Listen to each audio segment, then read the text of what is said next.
New York, where the American stage begins, NBC presents Best Plays, transcribed with John Chapman. Best Plays, a series of hour-length dramas selected from the outstanding successes of the New York stage. Now, John Chapman, drama critic of the New York Daily News, is here to introduce Dennis King in St. Helena by R.C. Sheriff and Jean DeCasselis.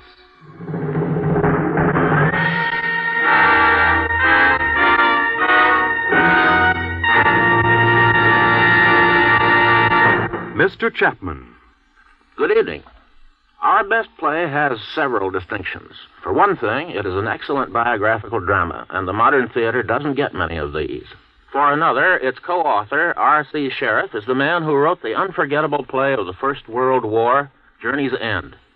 But perhaps the chief distinction of St. Helena is the fact that it was rescued, literally rescued, by Sir Winston Churchill. None of London's commercial managers would risk a production of this story of Napoleon in exile, so it was put on at a rather obscure and out-of-the-way theater called the Old Vic. It languished for a week or so, and then Winston Churchill wrote a letter to the Times of London, saying that here was a fine drama that was being neglected by intelligent playgoers. His letter was enough to turn the tide. A failure at the Old Vic became a success in London's West End, and soon afterward it was brought to Broadway, where it shared Best Play honors with such works as High Tor, You Can't Take It With You, and The Women. Our Napoleon this evening is Dennis King. He is being brought by his British captors to Longwood House on the island of St. Helena. And already some of his staff have arrived there, including a loyal follower, Count Montolon.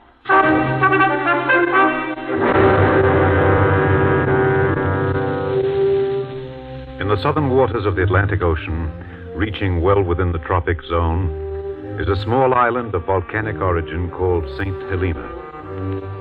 In December of 1815, St. Helena was preparing to receive the most distinguished guest ever to arrive there, a guest destined never to leave. His Majesty, the Emperor Napoleon Bonaparte, now at the end of his brilliant career, held in detention by the British government. On the bleak rocky island, we were quartered on a small, modest estate called Longwood. Shockingly small and shockingly modest, as His Majesty's aides, General Gourgaud, General Bertrand, and I discovered the day we arrived. I tell you, it's a hovel. It's damp. I won't live in it. Then you can have the room overlooking the courtyard. It's been specially got ready for you, Gourgaud. That one reeks of horses. I thought you liked horses. Well, it's no good making things more difficult, Gourgaud. The room's shelter's got a very good floor. It's not the floor. It's the smell I'm talking about. Well, sleep in a tent, then. We've all got to make the best of things for the time being. That's what I keep saying, but everybody's making the best of things at my expense. You've done no more than anybody else. I, who saved His Majesty from the Cossacks at Brienne, I have those Cossacks again. Yes. Oh, you can afford to be satisfied. You got here first and took the best room. I'm sure my wife will sleep in the tent if General Gourgaud wants her room. Gentlemen, please, let's not quarrel. The Emperor may be here any moment. Meanwhile, we can arrange the table. When Madame Bertrand and I are dining, Madame will sit here, and I will sit here. I'm to sit on the floor, I suppose. No, you will sit here, Gourgaud. Montolon knows I'm senior to him in the military household. Nonsense. I'll instruct you where guests are to sit when necessary. Monsieur Las Casas will sit here. You'll never keep Las Casas down that end. And you won't keep me from my rightful place. I ought to sit at the... Gentlemen, the Emperor. Yes. Very well. Everything seems quite well arranged. It's not the Tuileries, but we'll manage. This cast? It seems very small, Your Majesty.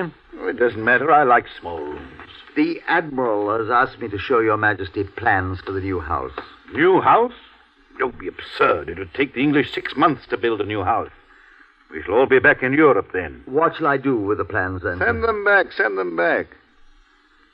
Must be on that window, Lescaut. They've given you an excellent view of the harbor, Your Majesty. Who are those men? Out there against that fence. Sentries, Your Majesty. The Admiral has ordered the house to be surrounded at dusk by sentries at 40 paces interval. So the sentries are to surround the house at dusk, are they? I feel as though I'm watching savages from the South Sea Islands dancing round a prisoner they're about to devour. The Admiral's even got sentries on the goat paths in the mountains. He flatters me. When are we to see the last of that imbecile? The new governor, Sir Hudson Lowe, is reported to have sailed from England, Your Majesty. Well, let's hope he has a quick voyage. At least he's a soldier. This Admiral's nothing but a shark. What's that, Bertrand? An invitation to dine with the Admiral at Plantation House tomorrow night, sir. Who's it for? For Your Majesty. Let me see. Admiral Sir George Cockburn requests the pleasure of General Bonaparte. General Bonaparte. Send this card to General Bonaparte. The last news I had of him dates from the battlefields of the pyramids. In the future, bring me no communication unless it is properly addressed to the Emperor.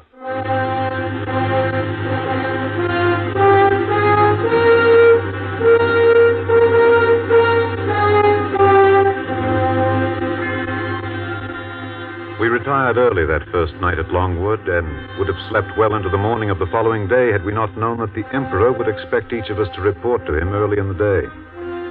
He started the morning in conference with Cipriani, his servant and friend who had been with him since Elba.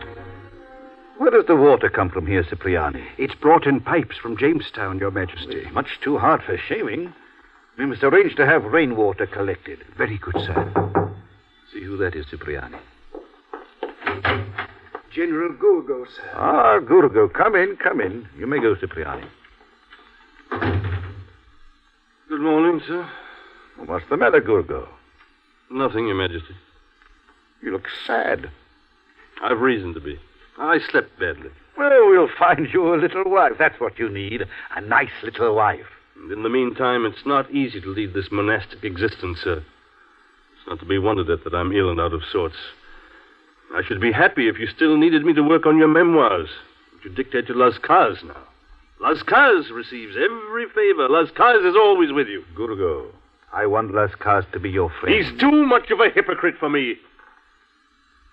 Oh, Your Majesty must forgive me, but those are my feelings. I am not interested in your feelings. I don't read hearts. I hear words, that's all. You can look cheerful no matter how you feel. Don't you think that sometimes when I wake up in the night, I have my bad moments, too? When I think of what I was and what I am now, the soldier must have a soul of marble, Gurgo. I could listen to the news of the death of my wife or my son without a change of feature. Later, the feelings of the man burst forth, but only when I am alone with myself.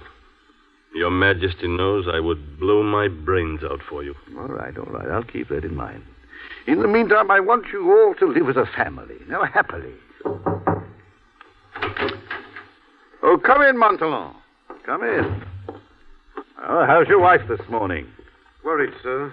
The little girl seems feverish. Teeth, that's all it is. Teeth. I told her so last night. Ah, there are the horses now.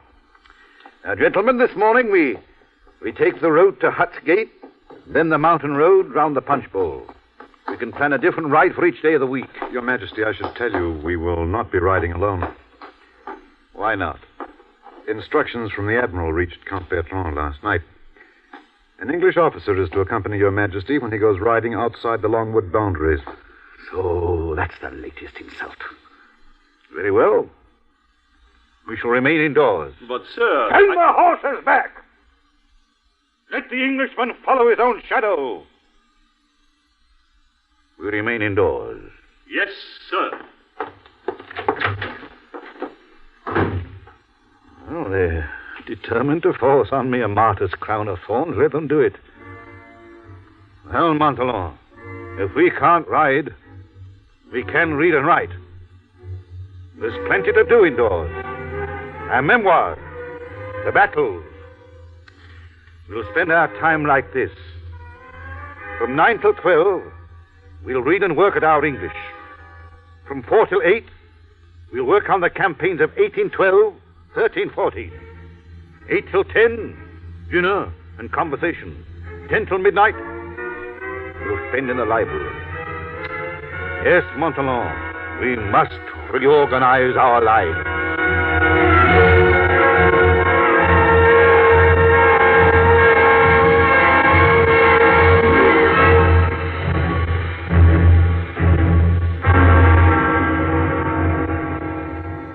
Now it is April of 1816.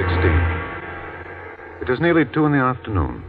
Lunch is over, and the party is gathered in the library taking coffee. Well, when are we going to see Madame Bertrand again? Not for some little while, Your Majesty. I don't know what's the matter with you modern women. Madame Monton, would you believe that my mother was running about on the Corsican hills a few days before I was born? Your mother had 7 children, sir. It had become second habit. When are you going to follow Madame Bertrand's example? Every household should have 6 children. 6, sir? Yes. You've got to allow for, say, 3 to die and 3 to live. That's 2 to replace the father and mother. And 1 reserved for accidents. Well, guests are arriving. I'm almost looking forward to see this new governor. I never want to see the Admiral again. He's done everything in his power to humiliate us. Bertrand, you'll meet him at the door. I'll receive him in the study.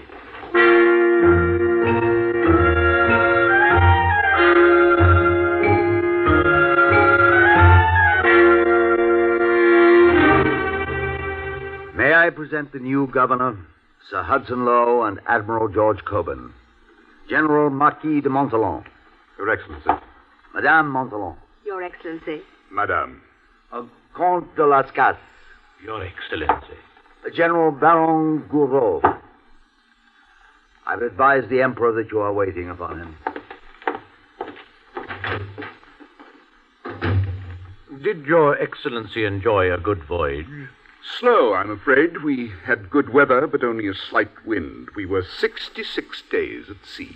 We were 64. We had the advantage of you, Sir Hudson. You find all long voyages average very close to the same number of days. You make it up here and lose it there, you know.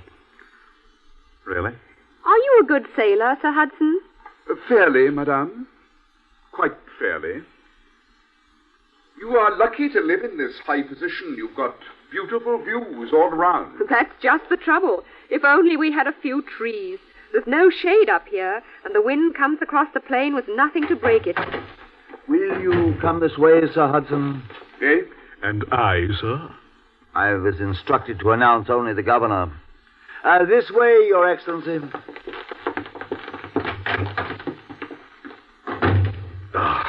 You've given me happy memories to take back to England, gentlemen. You've made them for yourself, Admiral. I'm told that General Bonaparte intends to destroy my reputation and ruin my career. If the Emperor gives a coin to a native, you think the peace of Europe is being disturbed. You continually abuse me for withholding from General Bonaparte the title of Emperor. My government never acknowledged that title. The Emperor is not the prisoner of your government. He's not your prisoner at all. Sir George, my business is quite finished here. Let us go. With pleasure, sir. Good afternoon, madame. Good afternoon, gentlemen.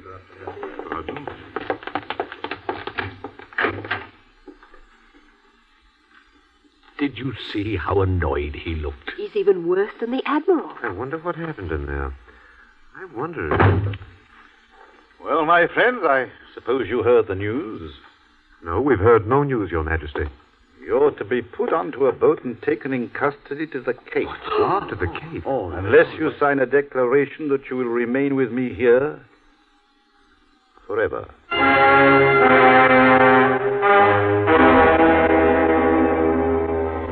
Oh, Dr. O'Mara, come in. Have you brought me any news?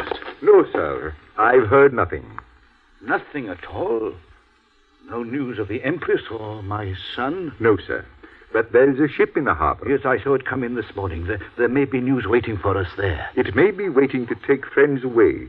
I was with the governor when those declarations came back unsigned. He looked black as thunder. Did you read the form of the declaration he wanted them to sign? I heard, of course. Worded to trick them into repudiating my title. I forbade them to sign without adding the word Emperor. You must take it in that form or not at all. But it's only a word. It's a word. That means everything. I was chosen emperor by the French nation and consecrated by the Pope. Tell that to your governor. Tell him, too, that I'm suffering from scurvy and that my legs are swollen. Look, feel that. Yes. Yes, there is a slight inflammation. Of course there is. Have you got any pictures of the anatomy? I'd like to study them. I wouldn't, sir. The pictures show you organs of the anatomy you never knew about. You feel for them in the body, and they at once begin to ache. You're a good fellow, O'Mara. Oh, if only the rest of these English were like you. I am an Irishman, sir. Well, that's the same thing. Far from it, sir. You may be right. English are a curious race, a savage race. They fear death less than we do. They often kill themselves. But that, of course, is due to their damp climate. No, O'Mara, I shall not hasten my end by 1 minute. It's not that I fear death, you understand. In time of war, I've seen so many people pass rapidly from life to death that I've become familiar with it. Matter. It's all matter. As a doctor, you know that. All except the soul, sir. The soul? Well, the soul is only matter. Then where do you fit in, God, sir? I am inclined not to fit him in. I can't say I agree, sir. I think everything is the work of God. Come in. Your Majesty. What is it, Bertrand? Your Majesty, the governor has given us 2 hours to sign the declaration in the form laid down. He refuses to accept it with the word Emperor inserted. If it is not signed and returned by midnight, we are to be placed on a ship tomorrow morning and taken to the Cape of Good Hope. Gather the others in the library. I'll join you immediately.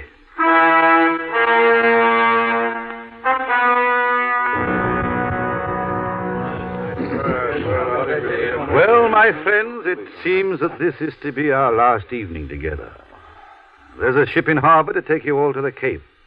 Unless you sign those forms by midnight. We can't sign you. Are we to tell the world that we no longer call you Emperor? We can't do that, sir. Well, I'll sign anything rather than dishonor myself by deserting my emperor. I've been at your Majesty's side for 6 years. I followed you in your victory. Yes, Gurgu, I know, but I refuse to allow any of you to bind yourselves to my fate. You order me not to sign unless that form includes the title word of emperor. I shall sign because you are more to me than that. The word emperor may not be written on that paper, but it's written in my heart. Give me that paper, Bertrand. What do the rest of you say? Since it's the only way to stay, I'll sign too. Yes, very well, my friends, but when you deliver it to the governor, inform him that it was signed against my orders. Good night. Good night, sir. Good night, sir.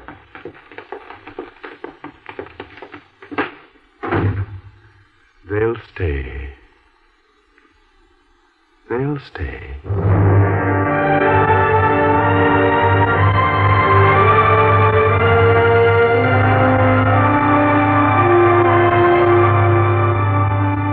For a time then, the Emperor was pleased with his loyal little court.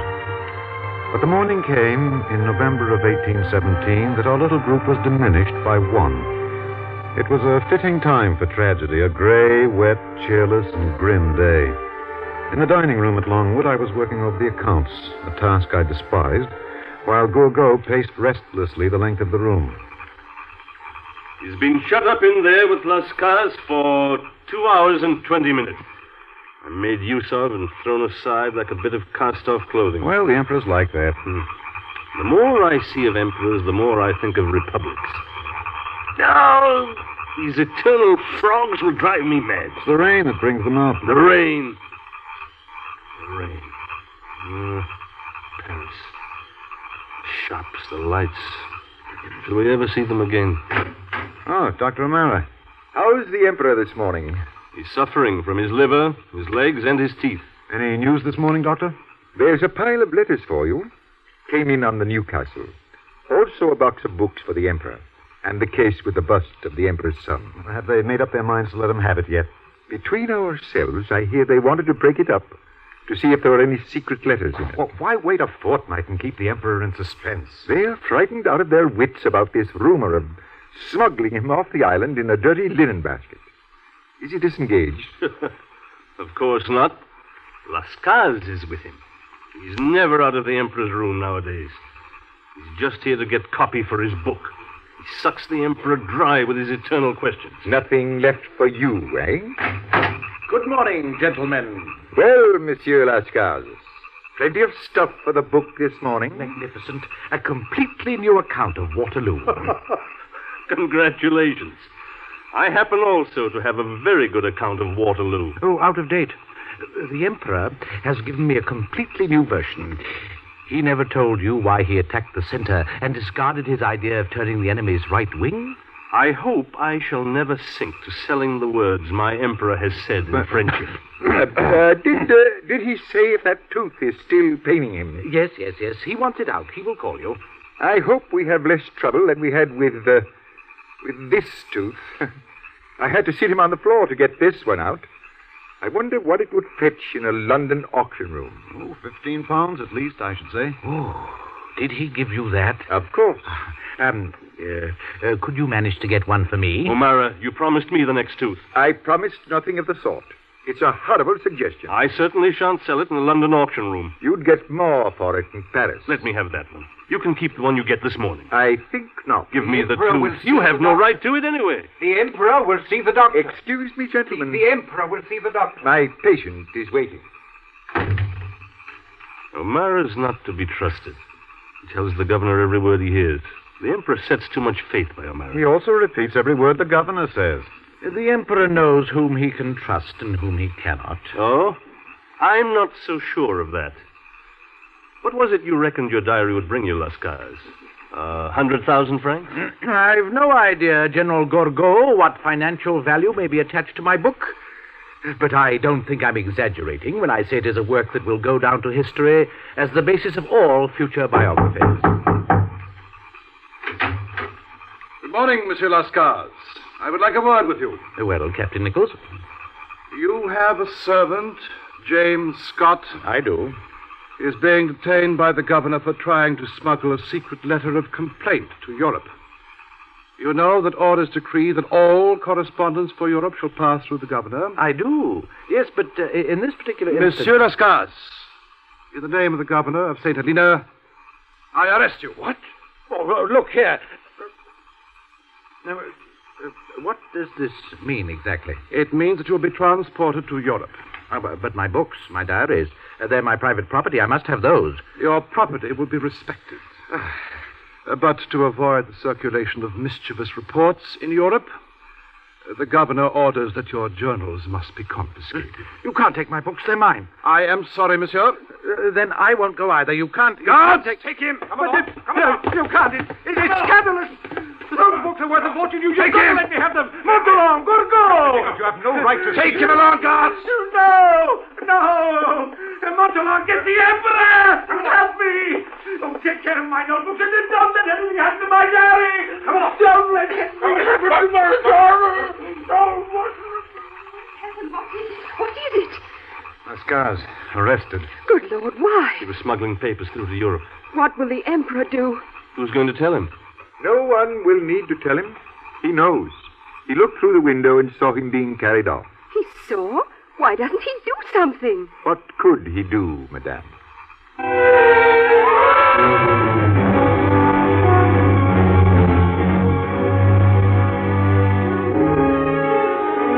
After Lascars was deported from St. Helena, the Emperor began dictating his memoirs to Gorgo, who fretted as much about the increased demands made on his time as he had complained in the past about how little work he was given. A few weeks after Lascars was sent away, Gorgo and the Emperor were at work on the terrace while waiting for the statue of His Majesty's son to be delivered. Gorgo, what can be keeping Cipriani? He should be here with a bus by now. He's on his way from Bertrand's house with it now, sir. Bertrand? Why must that man always take the virginity out of my news? Well, shall we go on with the dictation, sir? What? Yes, of course. Come to work. Now, where did we got to? If I am accused of despotism, they can claim that dictatorship was necessary in the circumstances. I closed up the chasm of anarchy. I cleansed the revolution from the filth that had accumulated. I stabilized thrones. Did I say that? Yes, sir. It verges on the mountebank. That isn't how I put it in the notes I made during the night, is it? Well, no, Oh, can't you read it? not very well, sir. Well, why can everybody read my writing except you? It's quite clear. Oh, well, let it stand as it is for the moment. Oh, my fame won't rest on my 40 victorious battles, good ago. Waterloo will wipe out the memory of all those victories. Oh, never, sir. Yes, the last act makes one forget the first. But what will never pass away is my book of laws, my code, the harbors of Antwerp and Flushing. Put that down. With room for the largest fleets in the world, the port of Venice, the revival of the weaving mills of Lyon, the water supply of Paris, the Louvre, the setting up of new industries. Those are the monuments that will defy calumny. Yet when I close my eyes, all my mistakes parade before me like figures in a nightmare. With 20,000 men less, I ought to have won at Waterloo. Ah, Cipriani. The bust is still case, sir. I'll take it out back and open it there. No. Place it on that chair. Now, carefully. That's right. No. Get me a chisel and a hammer. Come on, quickly. At once, Your Majesty. It arrived 3 weeks ago. For 3 weeks, the governor's kept me in suspense deliberately, telling everybody on the island he was going to smash it. Only because he thought there was a message hidden in it. To do him justice, I don't think he really If I would. said the governor was a good man, you would say he was a bad one, Gurgo. If I remarked that the sun was shining, you would say it was dark. Yes, my great fault is That you always say what you think. Now, where's that hammer and chisel? Here they are, sir. Shall I open it? Oh, no. I'll open it. Hold this end of the box.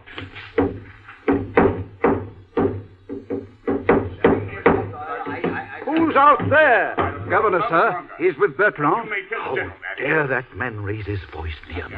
Your Majesty, I beg your pardon. The governor, sir.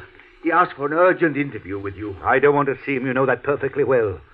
I'm sorry, General, but the conduct of Count Bertrand makes it necessary for me to see you. Well, Governor. Instructions have come from my government concerning the expenses of your establishment. I wanted to discuss this with you personally so that I could make agreeable arrangements. I've come here on 4 occasions, and each time Count Bertrand has informed me that you were in your bath. I had one directly I heard you were coming. The expenses of this house in 12 months reach £17,000. The impossible figure. My government has fixed the allowance at £8,000. On my own responsibility, I'm prepared to raise this, providing... Discuss these details with my cook. I must discuss them with you if I am to do anything to make your situation more agreeable. We've had nothing but trivial, humiliating annoyances since you arrived here. I didn't come here to be insulted. It's your policy to get false stories back to Europe. But my government is fully aware of your schemes and will attach no importance to them whatever. Good morning. Bertrand, never let me see that man again, you hear? He brings out the very worst in me. He makes me say and do things I'm ashamed of. I never would have permitted myself such a scene in France. Never. I'm sorry, sir. He took me by surprise. Very well. Now open the case, Cipriani, and let's forget that man. Oh, no, careful. Here. Hold all this rubbish, Gurgo. Lift that board out of the way. No. I will lift it out. He's very much like you, sir. No. He's like his mother. Look at that face. A man would have to be a monster to harm a face like that. If Lowe had destroyed it, I would have raised such a storm that every mother in England would have execrated his name. But, sir, he did not destroy it. To have a son like that and not be able to see him, guide him. Caged up in Vienna like an animal. And to think I spared that city 3 times! 3 times.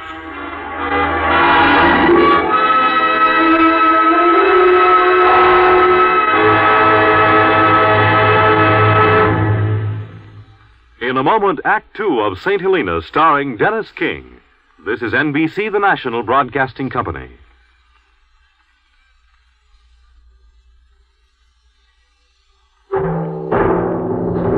Now, Act Two of the Best Plays production of St. Helena, starring Dennis King. Of all of us in our little party, Gogo seemed to suffer most from the confinement and lack of activity. Often I had to exercise the most extreme restraint to prevent violence flaring up between him and myself, with whom he had replaced Lascars as the source of his imagined persecution. It was after the New Year's Eve party in 1817 that the Emperor spoke to him. Gourgaud, what is this nonsense about a duel between you and Montholon? There has been no duel yet. How are we to live together unless we forget our trivial quarrel? Oh, it's no use. Your Majesty knows how wretched I am. I'm not well either. I've had a pain in my stomach for days. Oh, that's nothing. I've got a pain in my stomach, too. Have a cold rub down. It'll do you good. Is everything all right with Montholon now? No, sir. And it never will be. Rubbish. Now come and sit down. Nothing interrupts a tragic scene more effectively than sitting down. Your Majesty always laughs at me. Only when you behave like a child. You knew when you followed me here the things you'd have to face. I knew the hardships, but I can't face them without Your Majesty's friendship. But that's not enough for you. You want more than that. You want to be my familiar, my equal. No, Your Majesty. I accept that from nobody. You've made my life a burden here with your continual jealousy. You hated Lascasse because I found pleasure in his conversation. You hate Omar because, as my doctor, I allow him into my rooms. You hate Bertrand. Now you hate Montholon. I hate his wife more than I hate him. Oh, why? Because she has stolen the regard you had for me. Because... Oh, be quiet. That's enough. What a child you are. Do you expect me to send you love letters? No. Come on, Gourgaud.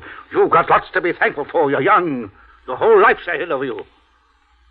Time is passing, sir. I'm 35. I see Bertrand surrounded by his family. I see Montholon, my own age, with a wife and son.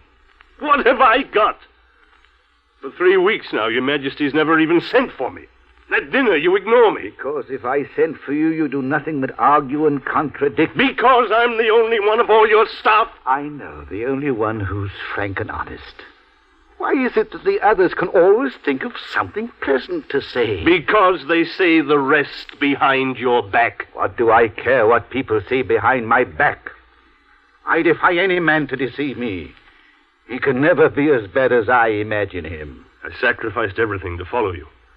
And yet you suggest to Bertrand that if I were to commit suicide, it would arouse sympathy in Europe. Are you mad, sir? Well, it's the truth. My dead body is all that would be of any value. It's of no value, living or dead. You're afraid of this life because you're a coward. And cowards are of no use to me. By God, then I'll go. Yes, go. I owe you nothing for following me here. If you'd stayed in France, you would have been hanged. Sometimes I think it would be best if you all went, the whole lot of you. Oh, you're a wretched lot. So many funeral mutes. Sir! Go, I'll stay here alone. Gourgaud, write me a letter saying that you're ill. I will endorse it and send it to the governor. I shall miss you, Gourgaud, but you're right. It's useless for you to stay. We shall meet again in another world. Goodbye, Gourgaud. Leave me now. Accept my farewell, sir, and my wishes for your happiness. When thinking of me, sometimes may Your Majesty say, he at least had a good heart.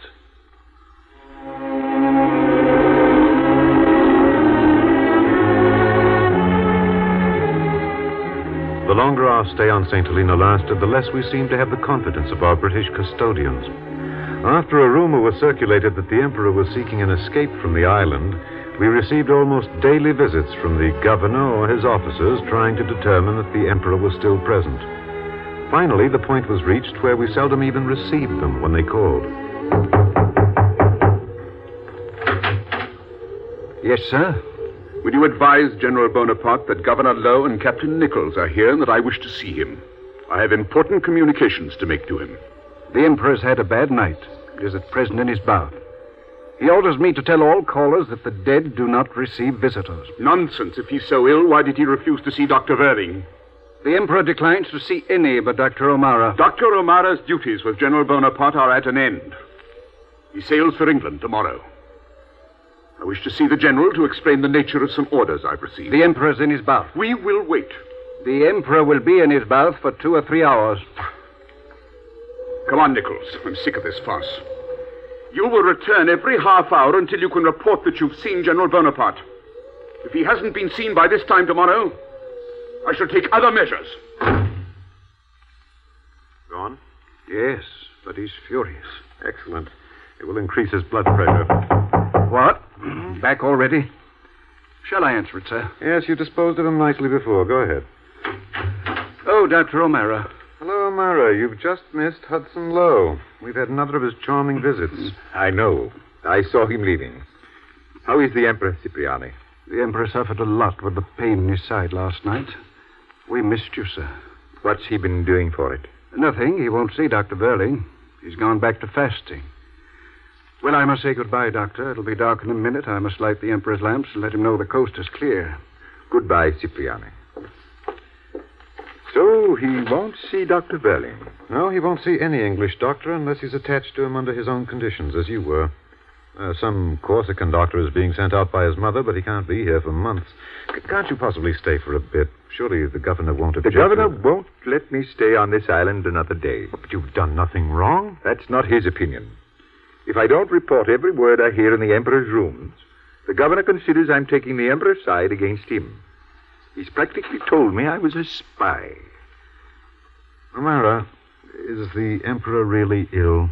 How do you mean, really ill? Well, I mean, it's difficult to know if he really is. There is no doubt he's got an affliction of the liver. Serious? It might be, without constant care. You're not looking too well yourself, Montalon. This constant pain in the chest. I can't stand this life any longer. Nor can my wife.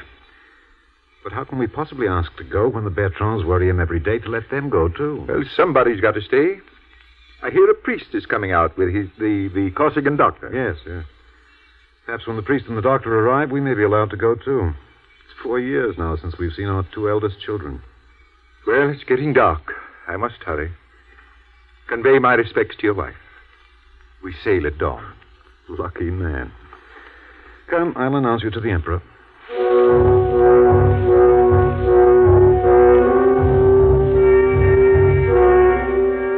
It was not until September of the following year that the priest and the doctor sent by the Emperor's mother arrived on St. Helena. General Bertrand went to the boat to meet them, and the Emperor waited in a little bedroom, which he very seldom left now. Our guests have arrived, sir. They're waiting. The doctor understands that no reports on my health are to be shown the governor until they've been passed by me. I've made it quite clear to him, sir. You are positive the English had no part in the choice? Quite, sir. They sanctioned it, that's all. All right. I'll see them now. The priest first. Come in, Father.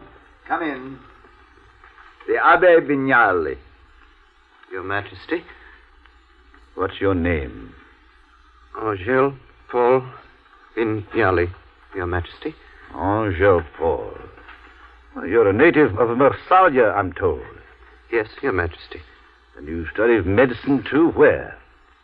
At Rome, Your Majesty.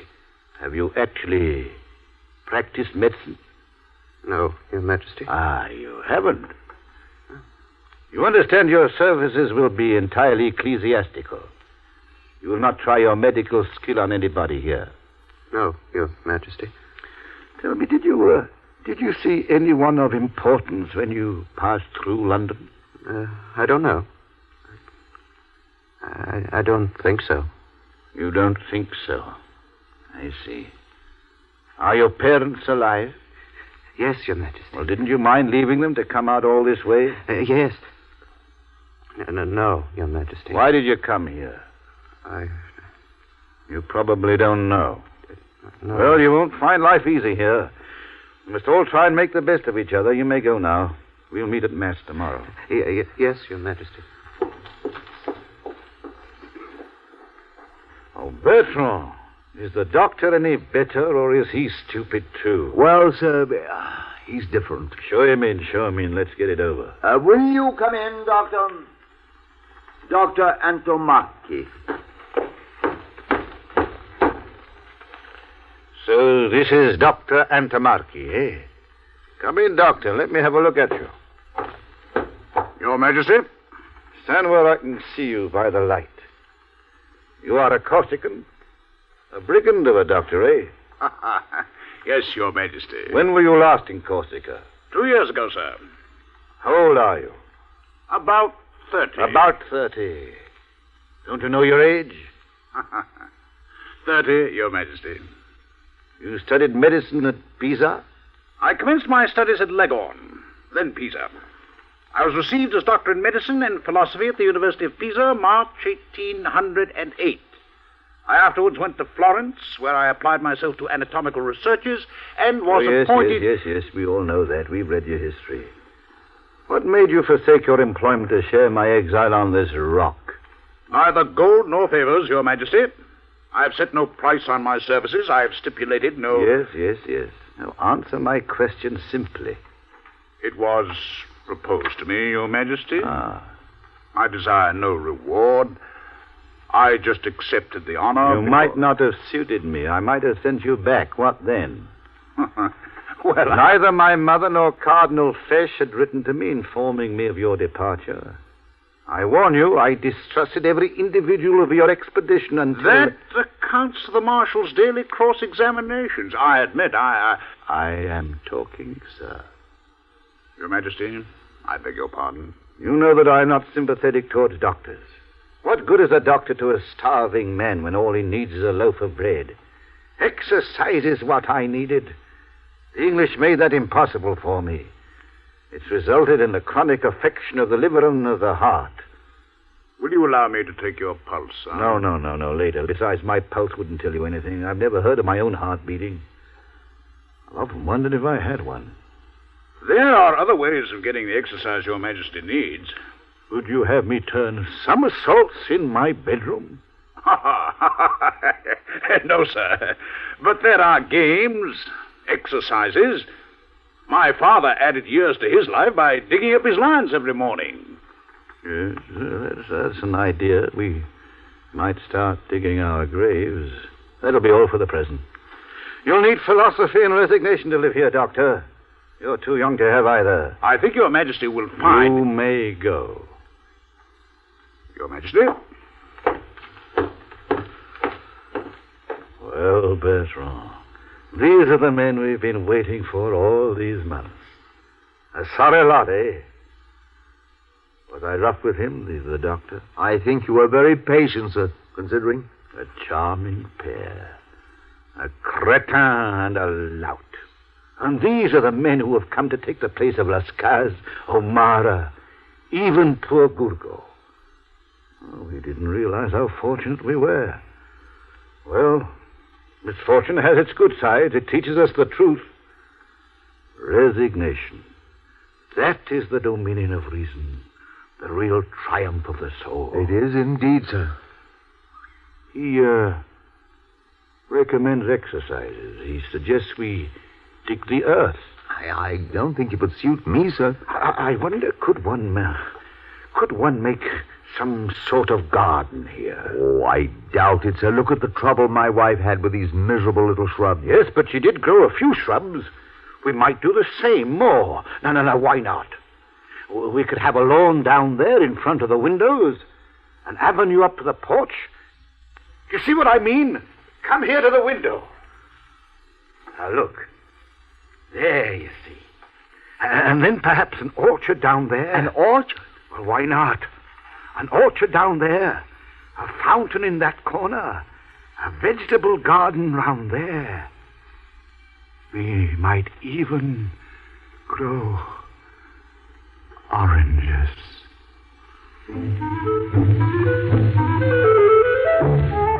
We did not grow oranges, but we did receive from Corsica some slips of orange trees. These we transplanted almost daily, each time the emperor found a more choice spot. For a while, the garden occupied our time, and at the emperor's insistence, we would take up our duties as gardeners each morning at 6:30. Cipriani was usually the only one of us to arrive on time. Cipriani! Now, where is everybody? I'm sorry, sir. I had no idea Your Majesty had written. It's 6:30. Where are they all? My watch says only 1:15. Well, it's slow then. They must have heard the bell. We're waiting the better part of the day. Look here. Huh? Look at that. What's wrong, sir? Wrong? Can't you see? The seeds I set yesterday all scratched up again. I told Navarez that if he let those chickens of his out again, I'd...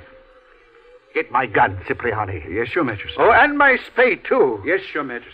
Good morning, Your Majesty. Come along, Bertrand, come along. Now, where's your wife? In bed, Your Majesty. Her back's too stiff to let her move. I'm afraid she overdid it yesterday. That rake's too heavy for her, sir. Ah, Montalon. Now, you're late. I came to ask if you would excuse me this morning, sir. I ought to stay indoors. I've got a temperature again. I got very hot lifting that turf yesterday, and... Well, then the wetting you gave me with the hose pipe, sir. Oh, nonsense, sir. Good perspiration's all you need. Look here, it's disgraceful. My seeds, I spent an hour setting them, and then Navarre's chickens scratched them up again. Here's your gun, sir. Ah, thank you, Cipriani. Now then, I want everybody. Come on, gather around. Come here. Now, I thought of a new plan in the night. I want to reorganize the whole garden. Those fruit trees are too exposed down there. We'll have them up and plant them around my bedroom window. But we only moved them yesterday, sir.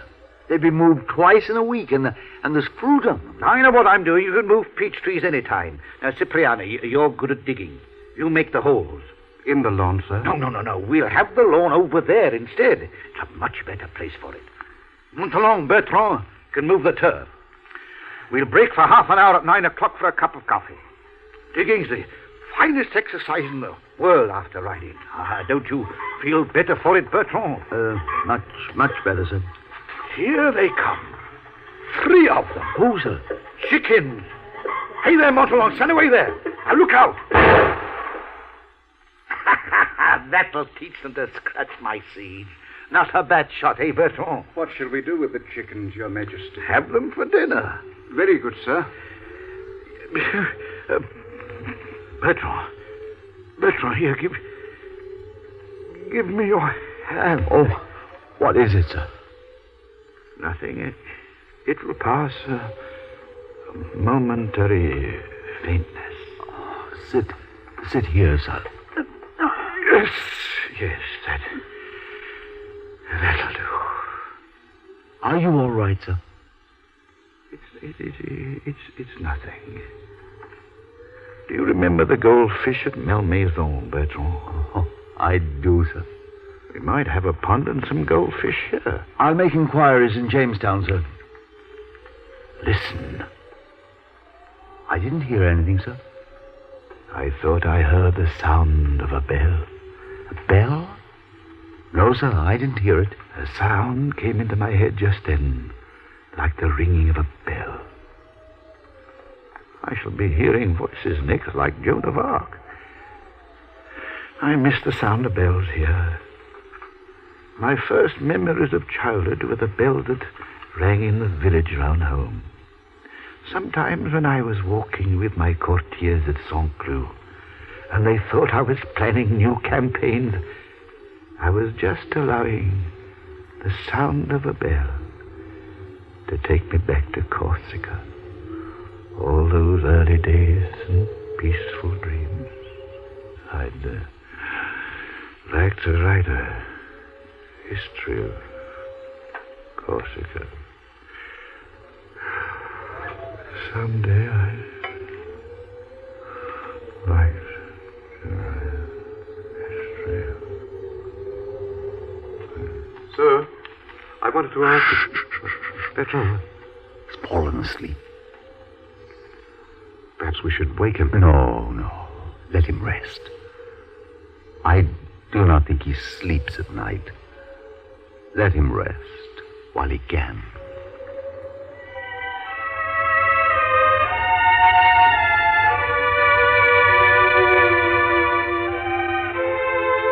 The garden was abandoned after a while because the emperor was confined more and more to his bed with some sickness that seemed to be growing inside him. One Sunday evening in 1821, he was in his room. Bertrand was attending him. Sir, Vignale is outside. Will you see him? For a moment only, then I want to see Montalon. Will you come in, Father? Good evening, Your Majesty. Is Your Majesty better? Yes, Vignale, yes. I shall have a word with you later. I'll send for you. Does Your Majesty know that a comet was seen in the sky early this morning? Oh, what? A comet. A comet? They say it's a happy omen, sir. Do they?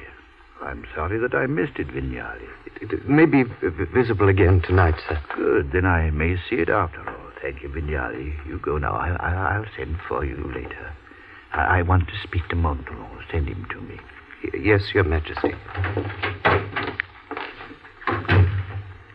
He's so devoted, it's difficult not to hurt his feelings. Bertrand, have you heard anything about this comet? I didn't see it, sir, but several of the others did. The comet was seen in the sky when Caesar died. When I was a young man, I used to think, I'll flash like a meteor across the sky, and only my passage will be remembered. Ooh! Oh, this pain. Will Your Majesty try some of this lemonade? Yes, yes. Here you are, sir. It's got a strange smell. Are you conspiring with that beast, Antomarchi, again to make me swallow his poison? Because if you are, I'll smash the lot of you. Every mouthful of that stuff of his has given me hours of suffering. I haven't got much further to go now, Bertrand. Oh, sir. Oh, my son, if there were only more like you. What time is it? 6 o'clock. 6 o'clock. Have the books arrived? They ought to be here, sir. I'll attend to it. Your Majesty? Oh, come in, Montalon. Come in. I would like to add a paragraph to the will. Yes, sir. There's some paper there on the desk. When you're ready, sir. I want to add to the 4th codicil, item 5. Have you got it there? Yes, sir. Good. My son should not think of avenging my death. He should profit by it. The aim of all his efforts should be to reign by peace. To do my work all over again would be to suppose that I had done nothing. I was obliged to daunt Europe by arms. The way to convince her today is by reason. It is my wish that he will study history well and ponder on it, for there alone he will learn the true philosophy. Have you got all that? Yes, sir. What paragraph follows? It is my wish that my ashes repose on the banks of the Seine in the midst of the French people I have loved so well. Yes. And now, after paragraph 47, insert. I demand that a post-mortem should be made after my death.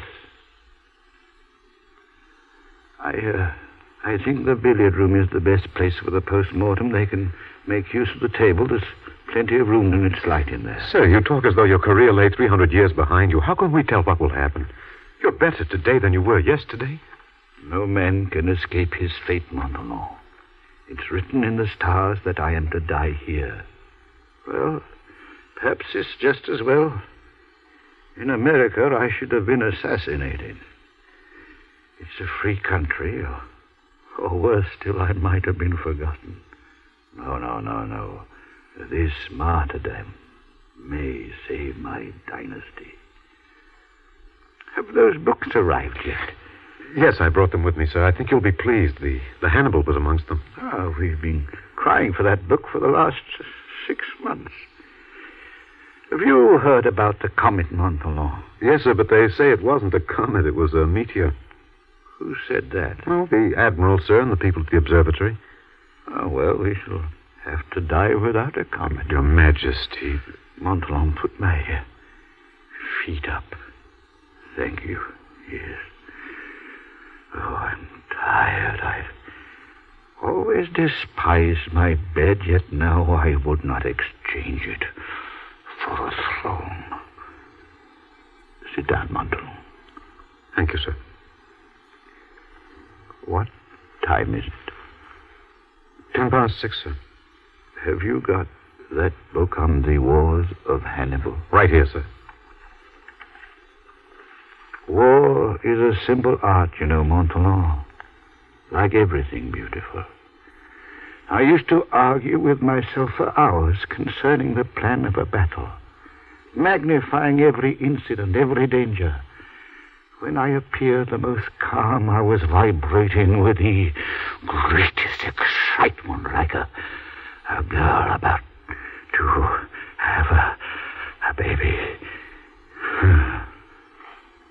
Taking it all in all, what a ballad my life has been. Montalon, read to me from the Hannibal. The wars of Hannibal occupy a page in history that has no counterpart in antiquity. Hannibal was educated by his father in the art of war, a father to whom hatred of the Romans was a sacred tradition.